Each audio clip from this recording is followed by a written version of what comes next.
The first step would be your financial situation. Are you buying with mortgage or are you buying cash? If you are buying with a mortgage, please kind of start that process as quickly as possible, so you're at least in the process while you're looking at houses. I've had several clients who kind of say, yeah, I'll sort that out later, and then they find a house that they like. Then they have to scramble to go get the mortgage, and then two other persons come in and they bid on the house and they already have credit approved.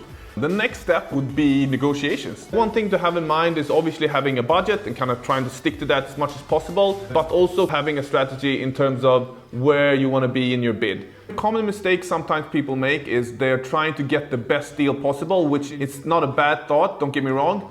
But what happens is your first bid is way too low if you're a buyer. After that, it's hard to maybe come up, even though maybe you have the finance for it. Because you bid it so low from the beginning, you have like a higher climb to come up from the price that you were actually comfortable with to start with. The next step after you have your finance in order, you have negotiated price, would be signing the CPCV. This document is the promissory contract where both agree with the buyers and the sellers on the terms and obviously the price and everything else included. If you're going to do some maintenance in the house or if there's something you have agreed upon, everything is on the CPCV. Once you kind of have the CPCV signed, most likely you are in a good position to complete the sale. I would recommend to have a legal attorney or legal representation, especially if you are an expat or a foreigner, because obviously the document would be in Portuguese and English, but I would recommend to have legal representation in these situations, just to kind of be on the safe side. So we are now signing the deed. Obviously, this is a big step. This is where you actually own the property.